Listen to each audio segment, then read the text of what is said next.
But that's gas. You talked about renewable energy.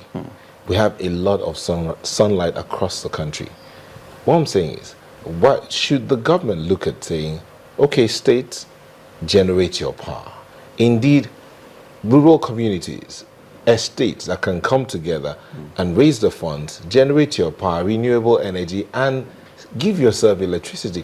Don't you think that would be a wiser way if we want to meet the power deficit across the country? I think that may have to be the destination. But actually the regulations on the ground, the current framework now, is really constraining that. And I think that's what should be looked at. And that's why I say the addressing the power situation should be composite. It's not just a ministry issue.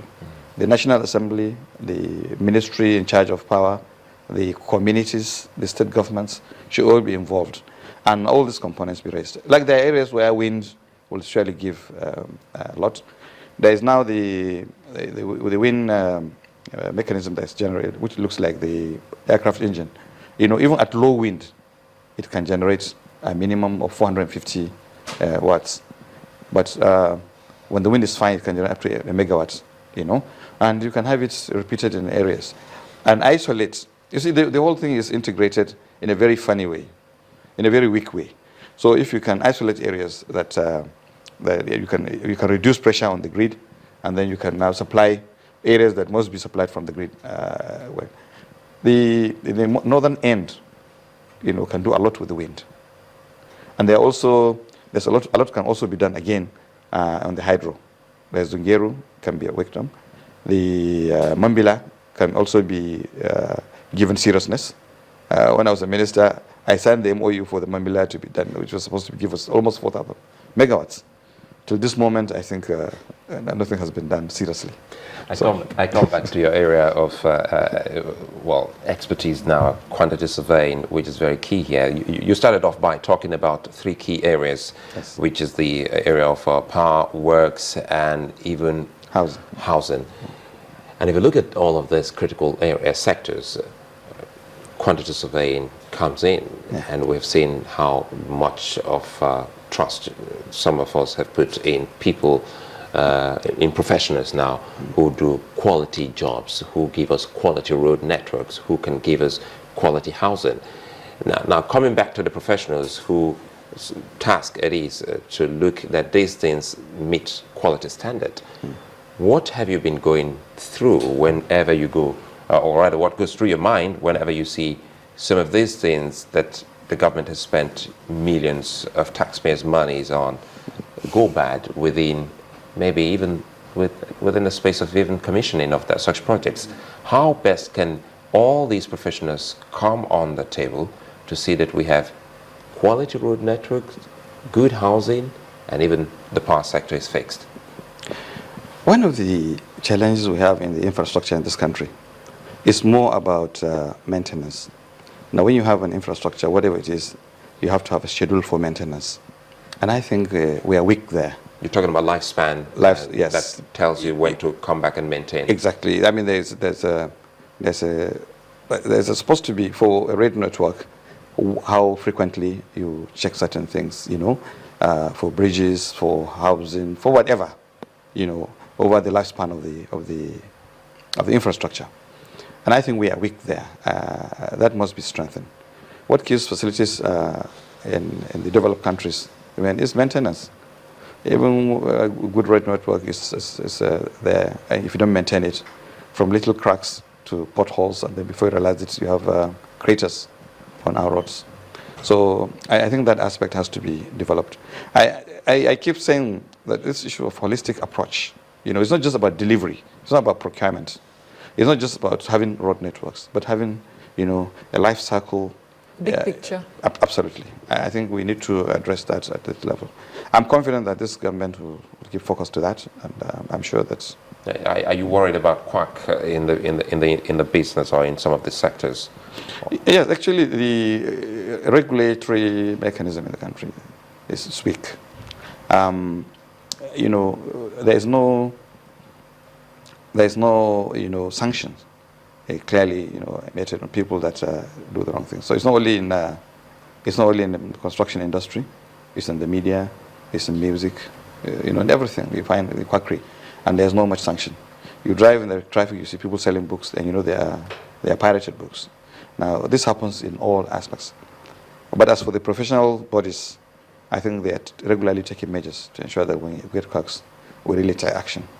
Ours is easier to manage than, let's say, quackery in the music or in the media. It's like, you know, but we are worried and we are doing things, we're taking measures about that. Well, you did say that you're not agitating for an increase in tariff, but if it's not avoidable, shouldn't professionals like you who know and have been in government also speak up on behalf of government to say, eventually this is what we might need to do because we all need this electricity?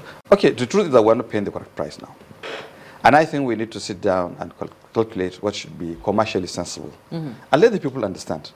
The problem is you don't just give it a fiat, you know, say, we're increasing by so much. Yes. Let people understand that, look, this is the cost.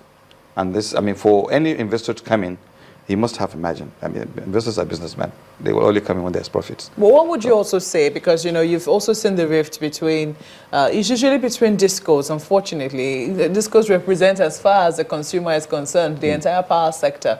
The rift sometimes between discos and the consumers who insist that they be given their prepaid meters. Do you think that this could have been sorted out a long time ago? I don't see why the constraint is in this prepaid meters. I personally will, will support the issue of prepaid meters. So you know what you are consuming. There is not much friction where you are prepaying. You know, I've seen that. It's where the NEPA person will come subjectively, or the power person will come subjectively and give you a rate, or tell you that this is what you, or adjust your meter. I think that's where the problem is. And that's why I say the investors in the disco should sit down and also review their own plan. One, the supply. Two, the infrastructure. The distribution infrastructure is weak and they must strengthen it. The commercial aspect to it and the public relations aspect to it. I think these are the dimensions they should look at. Eventually, if somebody realizes that he's paying more, we all pay more for telecommunication and for making calls. But you know that by the time your credit finishes, you have to buy. So I think that's what happens in power too. Sometimes we're getting out of our house and we're told, look, they need to go off soon, and you have to send money to buy. You have no link with any disco person coming to your house to raise an alarm or to cause trouble, you know. You go and buy yourself.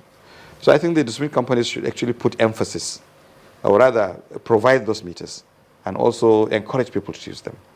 And I think that would be fair enough. You know, looking at this headline, sorry, Mark, on the front page of New Telegraph, Presidency orders reassessment of Genco's discos, and BP coming on a fact-finding, sending a fact-finding team to Lagos.